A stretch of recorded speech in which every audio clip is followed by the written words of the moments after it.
You do not lack discipline. You are overpaying for every good action. That's why your routines die. That's why motivation keeps humiliating you. Most people think the top 1% are just tougher, colder, more extreme. They picture 5 a.m. alarms, freezing showers, monk mode, zero excuses. But that's not what separates them. The real difference is simpler and uglier. They spend less energy fighting themselves. They fear loss less. They carry fewer goals. They build lives where the right action is easier than the wrong one. That is real stoicism. Not cold shower cosplay. Not another heroic routine that collapses by Thursday. Even in America, where getting into the top 1% now means earning something like $730,000 to nearly $800,000 a year. Plenty of high earners are still psychologically fragile. Why? Because their lifestyle owns them. If your comfort is expensive, your courage becomes expensive too. And once courage gets expensive, you start negotiating with your own weakness before breakfast. If motivation is fake fuel, what's draining your battery before the day even starts? It's not laziness, it's fear. More specifically, fear disguised as comfort. You think your soft bed, your perfect coffee, your private routines, your little digital escapes are rewards. A lot of the time, they're liabilities. They raise the price of discomfort so high that the smallest inconvenience feels like an attack. Suddenly, a delayed payment ruins your mood. A rude email hijacks your afternoon.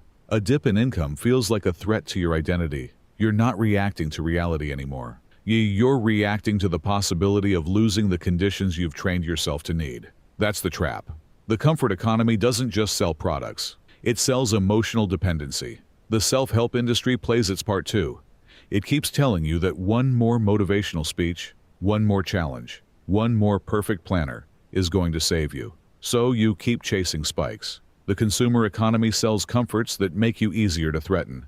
And the self-improvement economy sells hype that makes you easier to distract. Together, they create a person who feels busy, inspired, and weirdly powerless. Now get this. The top 1% control about $49 trillion in wealth in the United States. That's roughly 30% of everything. People hear that and imagine security. But a lot of high earners live in a more fragile psychological state than disciplined middle-class people because their burn rate is insane. They don't own their lifestyle. Their lifestyle owns them. If you need luxury to feel normal, then every loss feels catastrophic. And when loss feels catastrophic, you stop making clean decisions. Seneca understood this 2,000 years ago. He was rich, powerful, politically connected, and still smart enough to mistrust comfort. So once in a while, he'd strip away his luxury, wear rough clothes, eat cheap food, sleep with less, and ask himself one question: is this what I was afraid of? He wasn't doing poverty theater. He was lowering the emotional price of hardship. Modern biology gives that a cleaner name: Hormesis. Small, controlled stress can make your system more resilient. Cold exposure, fasting, friction, restraint. Used carefully, they train your body and mind to stop treating inconvenience like danger. But there's a line here people miss. Controlled discomfort can make you stronger. Uncontrolled scarcity can make you smaller. If your whole identity becomes deprivation, you don't become wise. You become brittle. You start confusing numbness with discipline and isolation with strength. That's why some people can quote stoicism all day and still fall apart under pressure. They're rehearsing hardness, not building stability. A soft mattress can cost more than a bad investment if it teaches your brain to fear inconvenience. But if discomfort helps, why do cold showers, 5 a.m. alarms, and brutal routines still collapse by the second week? Because most self-improvement is built on 3 bad lies.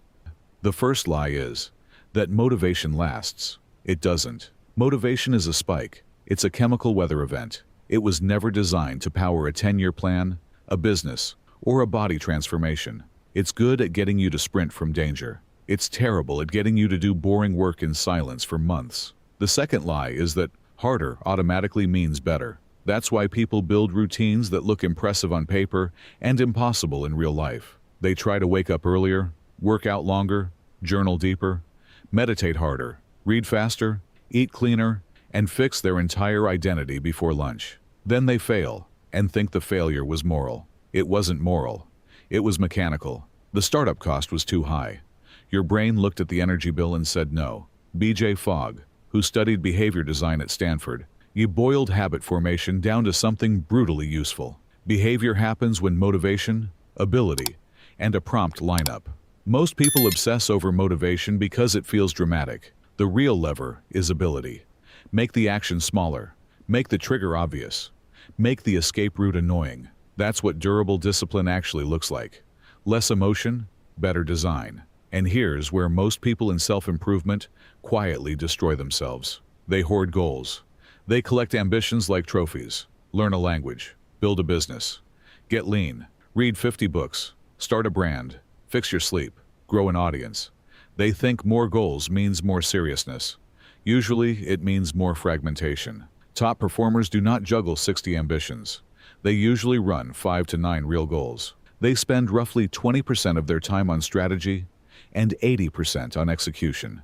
They review quickly. They assign clear ownership. They cut dead weight. Low performers drown in dozens of open loops and wonder why nothing compounds. That's what top 1% behavior looks like in practice. Not aesthetic discipline, operational focus. And there's a third lie, maybe the most dangerous one. People think caring more about the outcome will make them perform better. It often does the opposite. Attachment creates panic. Panic creates hesitation. Hesitation ruins execution. You see it in interviews, negotiations, investing, sports, public speaking, all of it. In practice, you're relaxed, so you perform well. In the real moment, you need the result too badly, so your mind starts grabbing at things it does not control. That's why people choke. Not because they lack talent, because they're trying to control the uncontrollable with emotion. So if hype fails, harshness fails, and goal hoarding fails, what system actually makes discipline inevitable? Here's the reframe. Stoicism is not emotional anesthesia. It is friction engineering inside your circle of control. It does not ask you to become dead inside. It asks you to become precise. The ancient language sounds philosophical, but the mechanism is almost mechanical. Weaken fear, detach from outcomes, shrink the startup cost of right action, review your own behavior without turning failure into identity. That's the machine. The first part is controlled hardship. Not because suffering is holy. It isn't. It's useful because it lowers the leverage the world has over you. If you can sleep a little colder, eat a little simpler, wait a little longer, spend a little less, your decisions stop being held hostage by comfort. You stop bargaining with fear.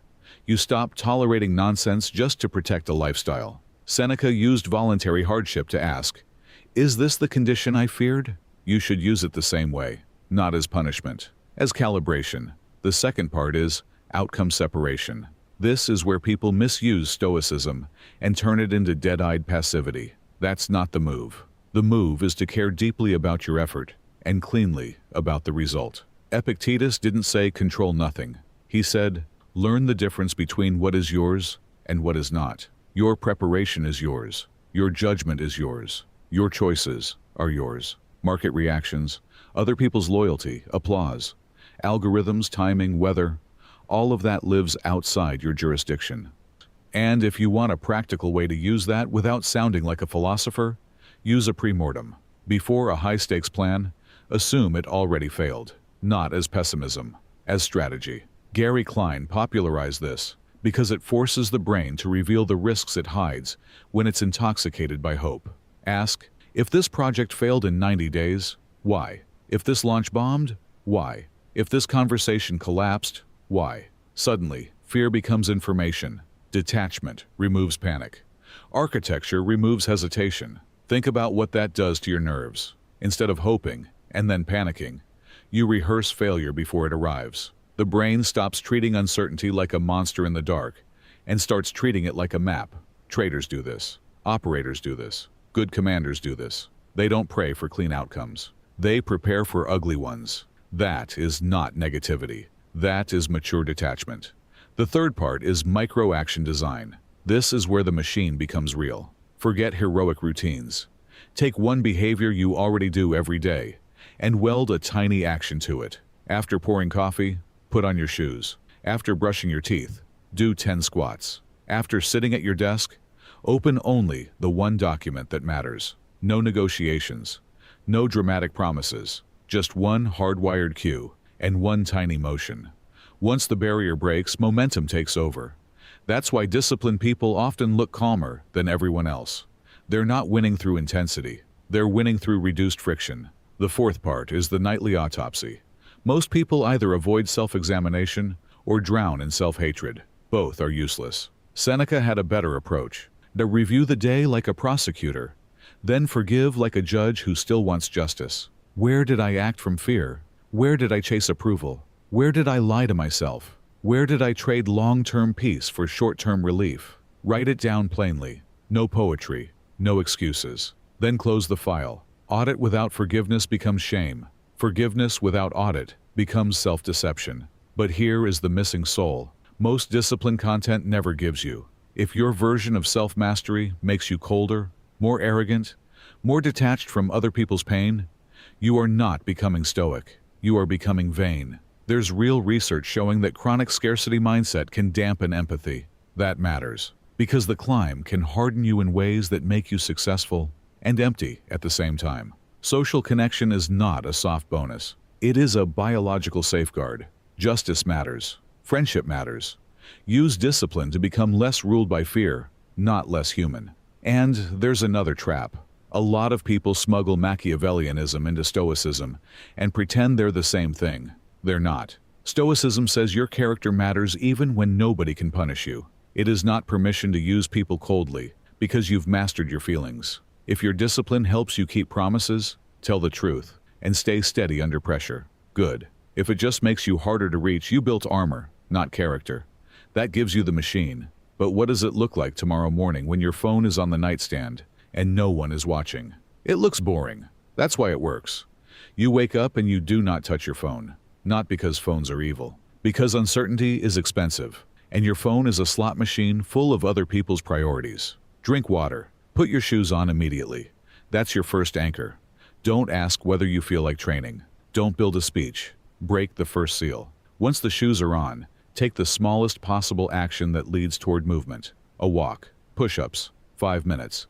Enough to create motion. Then define one real work target. One. Not a theme, not a dream, a deliverable. Finish the proposal. Write the page. Make the calls. Build the model. If you need a second target, fine. But start with one that would make the day respectable, even if everything else went sideways. And give that target a finish line you can actually see. Not work on business. Not be productive. Those phrases are fog. Say, send the invoice, de-edit the first 1,000 words, solve the first bug, outline the presentation. Ambiguous goals drain energy because the brain never knows when it has begun. Clarity reduces friction. Vagueness creates delay. Before that work block, run a 3-minute pre-mortem. Assume the task failed. List the reasons. You got distracted.